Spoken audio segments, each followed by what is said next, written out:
This video features spoilers for Tekken 7. This is a direct sequel to Tekken 7, so spoilers that game will be mentioned. If people find weird, I'll do a spoiler warning for a fighting game. Shut up, how about that? Anyway, you have been warned. Tekken latest entry Tekken franchise, coming out early 2024.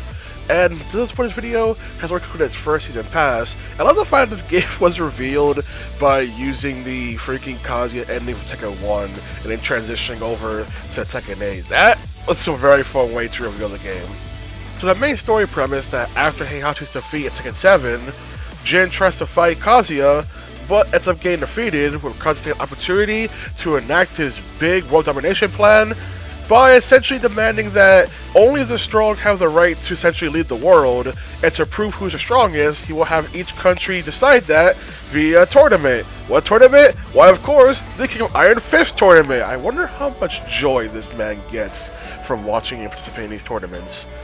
But after Jin's defeat, he lost the ability to use the Devil Gene, so now it's up to Jin to try and somehow regain the ability to use the Devil Gene and defeat his dad Kazuya, considering he's the only one who can, because nothing else can get to double Kazuya. The story mode of Tekken 8 is way better than I thought it would be, and I would say probably way better than Tekken 8 fans actually deserve, considering how people talk about the story mode when it comes to Tekken games. And this story mode is damn good. Like, I really like the story of the characters, although there are QTE segments that I thought would be more about the story mode, but I remember like 2 or 3 fights in particular where they had them. I really like fights in the finale, which I don't want to spoil, but the stuff they do in this story mode's finale from a gameplay perspective is just so damn cool. It just shows how cool it is when you actually make a story mode, a fighting game that's actually really good and takes advantage of the game you're making. And that is super dope, and it should be shown on why single player content fighting game really matters. And if you're bummed out of some of the characters that get spotlight in the story mode, you do have character episodes for each character in the game's roster, so there is that too they can actually look forward to as well when it comes to more story content, or more single player content in general. I also really like how, because in the story mode, Jin doesn't have access to the Devil Gene, the animations for his freaking hate smash is just completely different in order to match up with that, and you lose access to Devil Gene based moves from Jin's moveset, and that's a really cool way to handle that. I think of other fighting games that does something like that is the Blaze Blue franchise, where there are times when Ragna can't use the Azure Grimoire, and so you temporarily lose access to some of your moves. But on top of story mode and character episodes, there's also the arcade quest mode, which I heard nothing about, and it's a super cool mode where you can make a little avatar and go on this little mini story mode that's more about just experiencing the joy and why people enjoy playing Tekken for various reasons, whether it be competition, whether it be customization, whether it be just having fun with the game, instructing people how to play the game, stuff like that. But what I really like about it is that not only is it a little story mode, you actually do also get tips on how to play Tekken, although it's not a full tutorial mode, but you do get tutorial bits on how to do certain stuff, like how to do a tornado, how to start a combo, how to just play the basics and stuff like that. It's just a really cool way, and I love how it's also personalized tips for each character you pick, including even DLC characters. They will give you tips on how to play them better, and that is super cool way of handling a little tutorial thing. Make a little story mode, have the character give you tips, and also have them, the advice they give you, be as a mission to achieve in the location you're at. So that's a little thing, rather than just, hey, do this once, then done. No, do it once on a training session, and I'll try and pull it off as an actual fight at the CPU. That is a super cool way of doing a little tutorial bit, and also a little story mode attached to it. That is super fun. There's also the arcade mode, which you can fight through 8 stages before ending on fighting someone like Double Kazuya or another opponent, but they also use ghost data for the arcade mode at points, and I really don't like this because the ghost data enemies can be infinitely more difficult than the actual CPU fights. Even on the hard setting, they are way more difficult than anything you will face in the arcade mode. And there was one instance where I was stuck on a ghost fight for like 20 minutes, and I go over to Double Kazuya and just completely shred the dude. And just felt like, what the hell happened here? Why was that more difficult than the actual final opponent? Even on hard mode, Double Kazuya just gets shredded. Like, here's an edited gameplay of me fighting Double Kazuya on hard, just a highlight, and also some footage of me fighting the ghost data. Round 1, fight.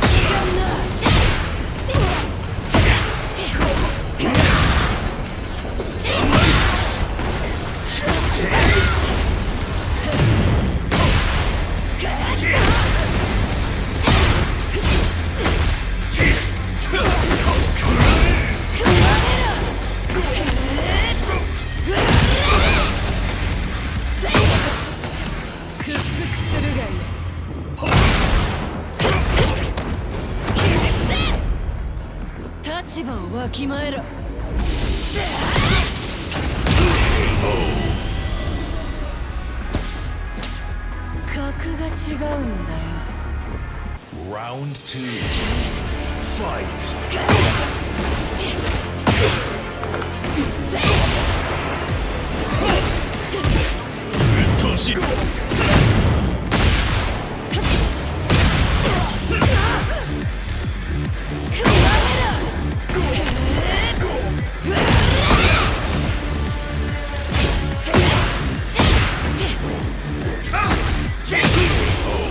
See? What is with ridiculousness?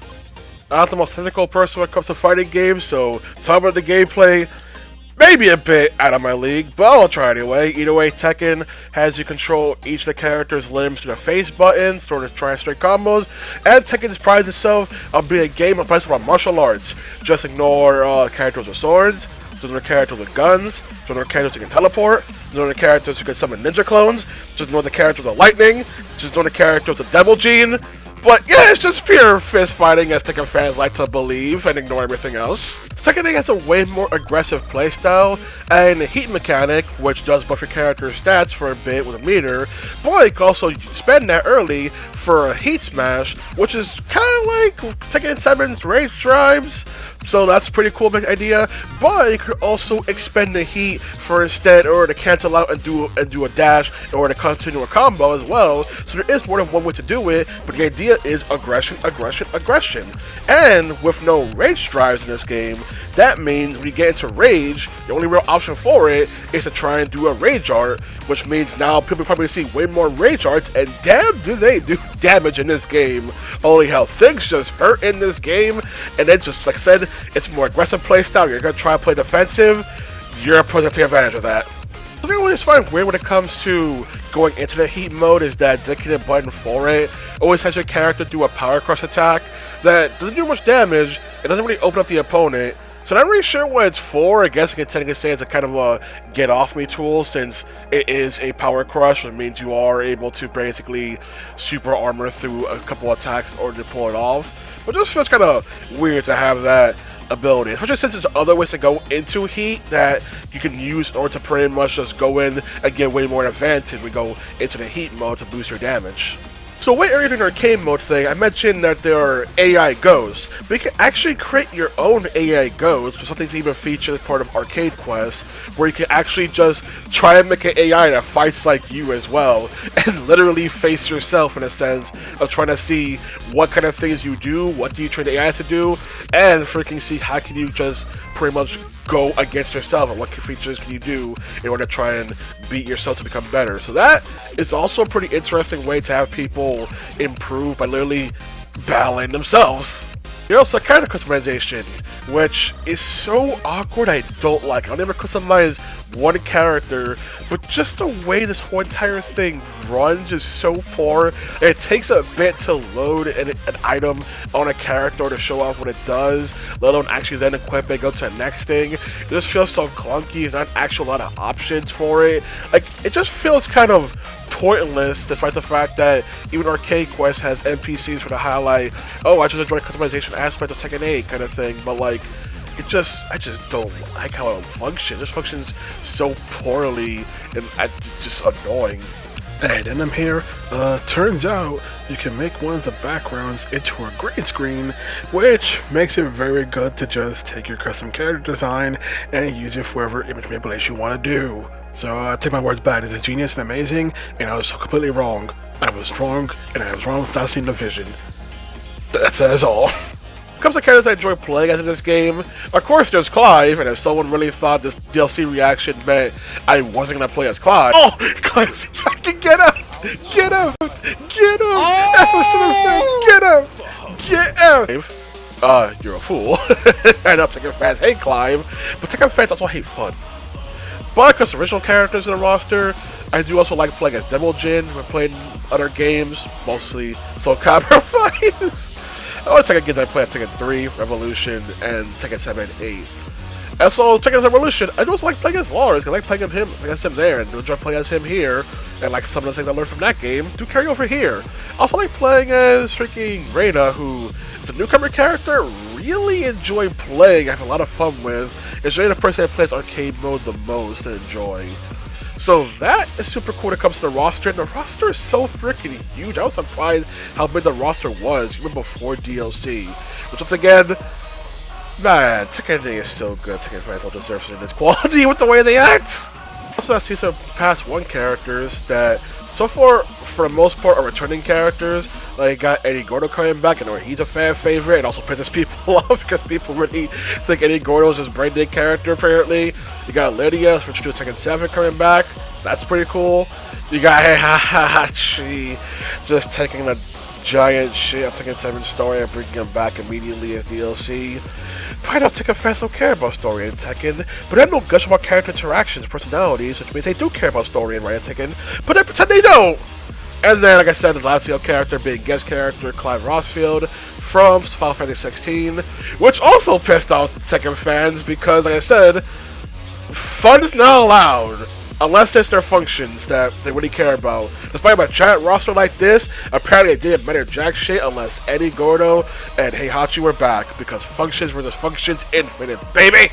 But there is also a new story mode that they actually added for free for the new DLC characters, so that way you can have an explanation of what they were doing about the events of Tekken 8, and also to explain how is Heihachi Mishima back? How did he survive getting effing killed by Kazuya?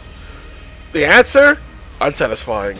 But they included an answer anyway. This is gonna go from a small tangent to an entire goddamn rant.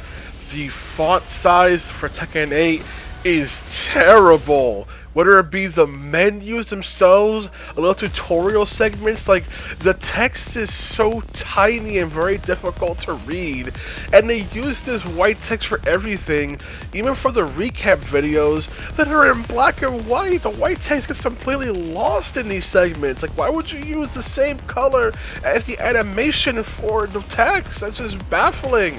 And the story mode also uses the same small white text and just so small, hard to read. It doesn't have like a lot of characters to not have bright color clothing or to find out wear white. So it's a big hard to even at times read what it is, considering tech is very important to Tekken because every character speaks different language. So the fact that you just not even know what they're saying is a problem. There's also this segment in the story mode where you're doing this whole entire 3D fight segment, but then you also have the text in an even smaller box than it was before, making it even more difficult to read.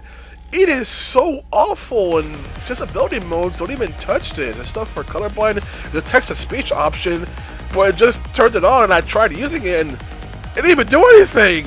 Am I supposed to do something to get it to work? I don't know what I'm supposed to do to get to work, but it's just, the text size is so terrible in this game, and for a game that relies so heavily on text because the characters are speaking different languages, it's so baffling that they would just use this one text swap that's white and small, and then just call it a day. It's so awful and baffling. It's, oh my god, I hate the text in this game! Overall, I just really like Tekken 8. This game is damn fun. I enjoy the aggressive playstyle. I enjoy how the heat system works compared to rage drives with not to separate mechanics. That way you don't necessarily have to choose between the rage drive or the rage art whole entire system. That's pretty cool. The rosters is very fun, like newcomer Reina, like playing as Devil G, like playing as Lars, like playing as Clive. So that's a pretty cool roster as well. The story mode is so damn good. I wish that a certain moment or thing for the story mode that you can also play as outside the story mode, but that's more of a back in my old days of fighting games they would have made that lookable character kind of moment thing. But it's just a damn good game, plenty of single player offering, and ways to also try and have new people learn about Tekken, or just enjoy the fun of Tekken, not just the competitive aspect. Although Arcade Quest kind of feels like it shoots itself in the foot with its messaging when it is about the competitive side of Tekken. We'll also say it's about Tekken can be multiple different kinds of play, but you know, they need to have some kind of story mode for that one entire mode in order to try and do a bit of tutorial. So there's just a lot of cool stuff. I look forward to whatever they try to do for the next season pass, and what kind of things they do. What are going to be new characters, returning characters. Don't have any characters I necessarily think I want to return, unless it's the guest character going from Tekken 3. Everyone loves Gon. Freaking short ass back. I know people really want Gon back. And some people didn't even know he was even a guest character in Tekken 3. But that's all I gotta say about Tekken 8. It's just a damn good game to play. Just real fun game. Although the AI freaking ghost data in arcade mode can be a bit much compared to the actual CPU difficulty of the arcade mode. But hey, it's a little bonus thing. We're trying to keep arcade mode more interesting, I guess. And you can also make your own ghost data, so there's that too. It's just a super cool, super fun game, and it's just a so high quality game, especially that story mode and the character episodes. Super high quality, and man, does it feel like at points, it feels like this is better than what Tekken fans deserve. I may be sounding hard to Tekken fans, but god, man, the Tekken fans don't shame it, man, when they talk about Tekken. That's all I gotta say. Good day.